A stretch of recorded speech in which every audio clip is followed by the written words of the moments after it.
I still remember the first time I got my hair braided so tight that I couldn't sleep that night. You know that feeling, the throbbing scalp, when you try to smile or move your forehead, but then you tell yourself, it is okay because it is going to loosen up in a few days. And funny enough, a few years later, I found myself on the other side, standing behind the chair as a braider, holding someone's pain in my hands without even realizing it. And that is when it hit me. We are repeating the same cycle without even meaning to. When I was younger, I equated tight with neat. If my braids weren't pulling my scalp, I would think she didn't do them well enough. I wanted that super sleek look, the kind that looked fresh for weeks.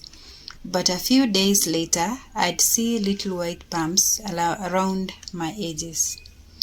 I did oil them, I hid them, I ignored them.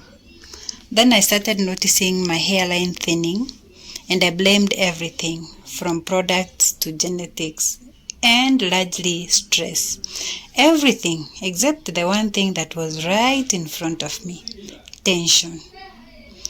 You see, this is the thing about scalp damage. It doesn't scream, it whispers.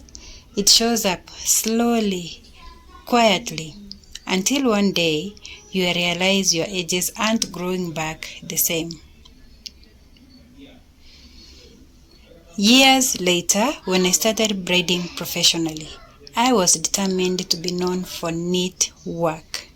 I'd grip tight, pull firm, and clients would say, "Wow, you braid so clean." I'd smile proudly, thinking I was doing everything right. Until one day, a client messaged me 2 days later after her appointment saying, "Hey, my scalp is really sore and I have tiny bumps behind my ears. Do you think that is normal?" My heart dropped because deep down, I knew it wasn't normal. And that is when I started paying attention. I began to study scalp health. I learned about alopecia and realizing that behind those compliments of neat braids, there might be quiet suffering.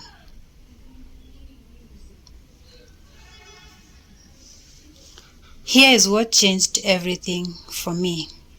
I learned that our scalp is made up of thousands of tiny follicles, each one holding a strand of hair, like a root in the soil. When we pull too tight, we are not just styling, we are uprooting. And once those follicles are damaged repeatedly, they can stop producing hair altogether. And that is when I realized, as braiders, we are not just doing hair. We are handling someone's confidence, someone's identity. So I started doing things differently. The first thing I did is checking the scalp before every install. If the scalp was dry, I would oil it. If it had dandruff, I would treat it. The second thing I did was reduce tension near the hairline. Some braiders do braid all the hairline, even the hairs along the edges. And that is what causes breakage.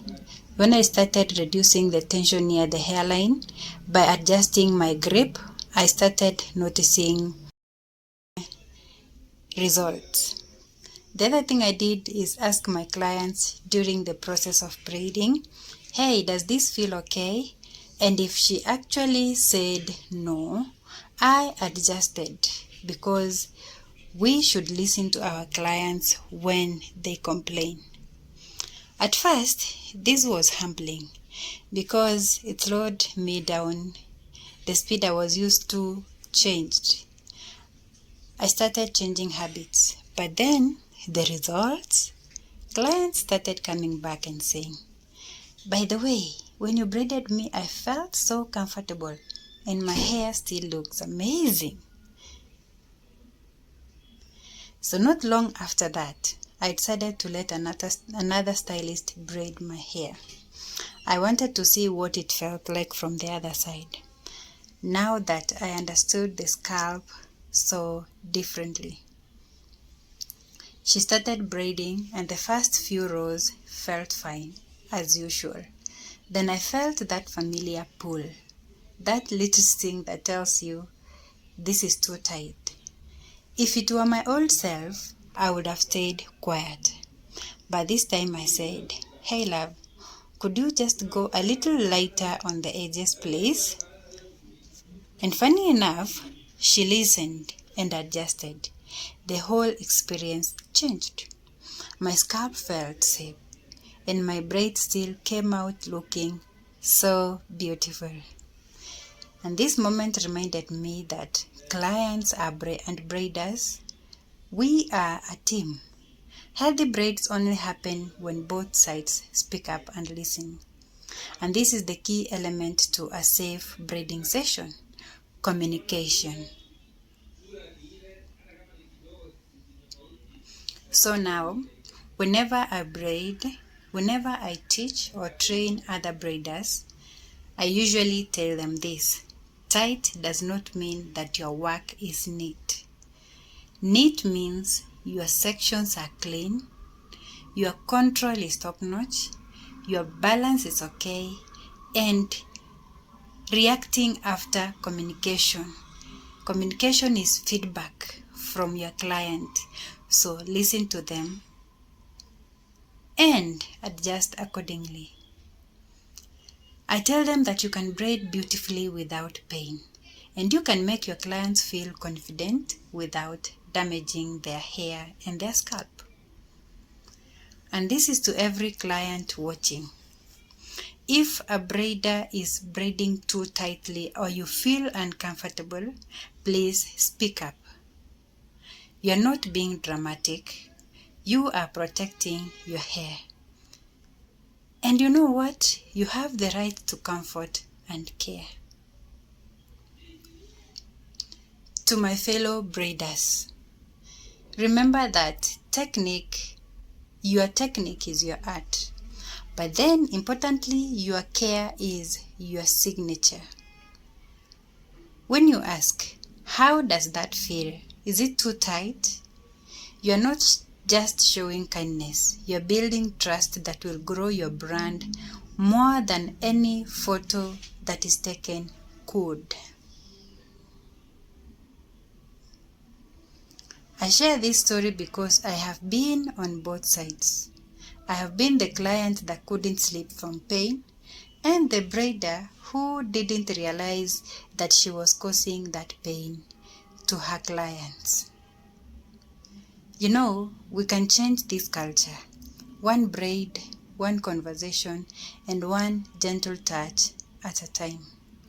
Because braiding isn't just about looking good.